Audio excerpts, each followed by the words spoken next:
Doctor, வாயை திற என்பீர்கள், வயிறு தெரியும்படி வாய் திறப்போம். நாக்கை நீட்டு என்பீர்கள், கல்கத்தா காளியாய் நாக்கை நீட்டுவோம். முதுகை திருப்பி மூச்சிழு என்பீர்கள், அப்போதுதான் உண்மையாய் சுவாசிப்போம். அஞ்சேல், அவ்வளவுதான் என்று அருள்வாக்கு சொல்வீர்கள். வாசிக்க முடியாத கையெழுத்தில் வாயில் வராத பெயரெழுதி காகிதம் கிழிப்பீர்கள்.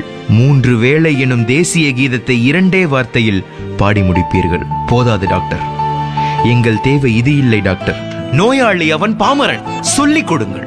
நோயாளி அவன் மாணவன், கற்றுக் கொடுங்கள். வாய் வழி சுவாசிக்காதே, காற்றை வடிகட்டும் ஏற்பாடு வாயில் இல்லை என்று சொல்லுங்கள்.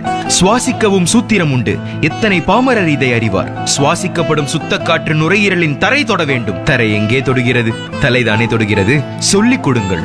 சாராயம் என்னும் திரவியத்தை தீண்டாதே, கல்லீரல் எரிந்துவிடும். கல்லீரல் என்பது கழுதை, பாரஞ்சுமக்கும். படுத்தால் எழாது, பயமுறுத்துங்கள்.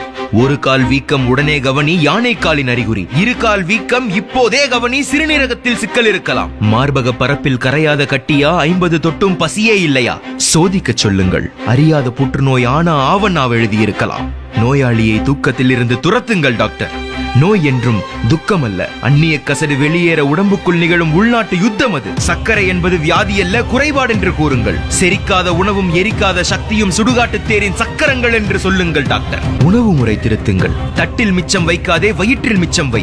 பசியோடு உட்கார், பசியோடு எழுந்திரு சொல்லுங்கள் டாக்டர். அவிக்காத காய்களை அமிர்தம் என்று சொல்லுங்கள் டாக்டர். பச்சை உணவுக்கு பாடம் நடத்துங்கள். மருந்தை உணவாக்காதே, உணவை மருந்தாக்கு. மாத்திரை சிறை விட்டு மனிதனே வெளியே வா. மனிதனை தேடி மரணம் வருவதில்லை, மரணத்தை தேடியே மனிதன் போகிறான். டாக்டர், எல்லா மனிதரையும் 2 கேள்வி கேளுங்கள். பொழுது மலச்சிக்கல் இல்லாமல் விடுகிறதா? மனச்சிக்கல்